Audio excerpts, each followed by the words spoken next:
Le dimanche 30 mars, les Ukrainiens de Bucha ont commémoré le 3e anniversaire de la reprise de la ville par les troupes ukrainiennes, un jour qui reste gravé dans la mémoire de ceux qui ont vécu l'occupation brutale et ses conséquences.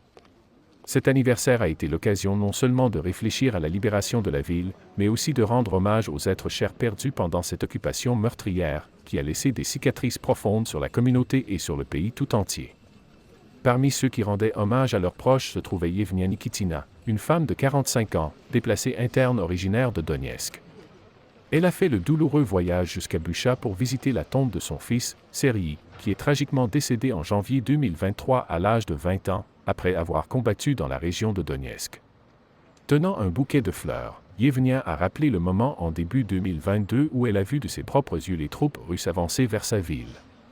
Son fils, Serhiy, a été l'un des nombreux jeunes Ukrainiens qui ont répondu à l'appel de la défense de leur pays, d'abord dans la région de Kiev, où les combats ont été féroces au début du conflit, puis plus tard dans l'Est, dans la région de Donetsk, sa région natale. Sa douleur est d'autant plus grande que son fils est mort en combattant l'ennemi qui a apporté tant de souffrance à sa famille et à son pays. Un autre endeuillé, Petro Mazin, a également rendu hommage à son fils au cimetière militaire de Bucha. Le colonel à la retraite de 66 ans, vêtu de tenue militaire, était accompagné de son épouse alors qu'ils pleuraient la perte de leur fils, Serhiy, décédé en combattant pour défendre l'Ukraine.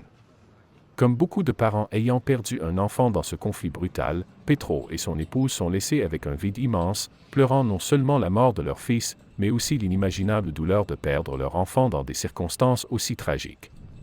Au fur et à mesure que la journée se déroulait, l'ambiance était lourde de tristesse à travers toute la ville. Bucha, autrefois une banlieue tranquille de Kiev, est devenue synonyme de l'un des chapitres les plus sombres de l'invasion russe de l'Ukraine.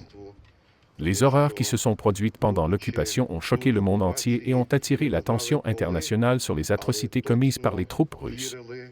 Selon le gouvernement ukrainien, plus de 1400 personnes ont été tuées à Bucha pendant l'occupation, dont au moins 37 enfants.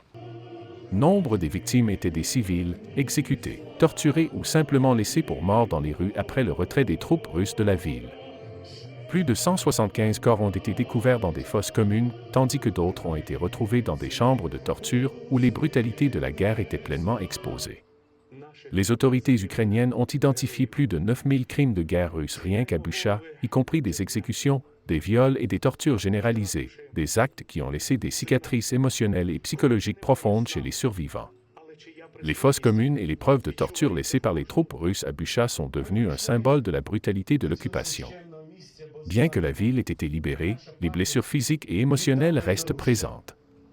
Le gouvernement ukrainien et les organisations internationales travaillent sans relâche pour recueillir des preuves des crimes de guerre commis à Bucha et dans d'autres zones touchées par l'invasion.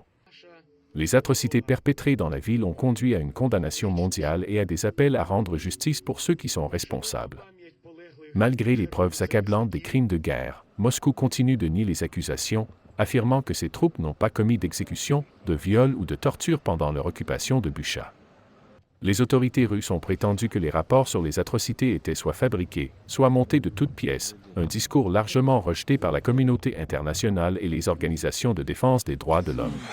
Служил в 160-й зенитной ракетной бригаде Одесской, командиром зенитного ракетного дивізіону.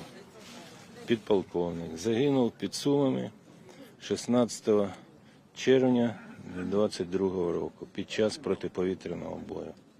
Les témoignages des survivants, les preuves retrouvées dans les fosses communes et les chambres de torture, ainsi que les récits personnels de ceux qui ont vécu l'occupation, brossent un tableau très différent, celui de l'horreur, de la brutalité et de la souffrance humaine à une échelle massive.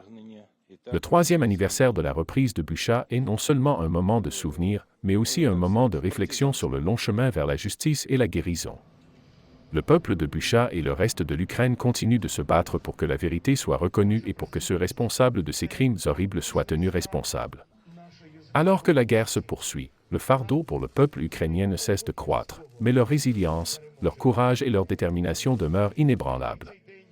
Pour beaucoup, les événements de Bucha ne seront jamais oubliés, et la lutte pour la justice et le souvenir des vies perdues continuera bien après la fin du conflit.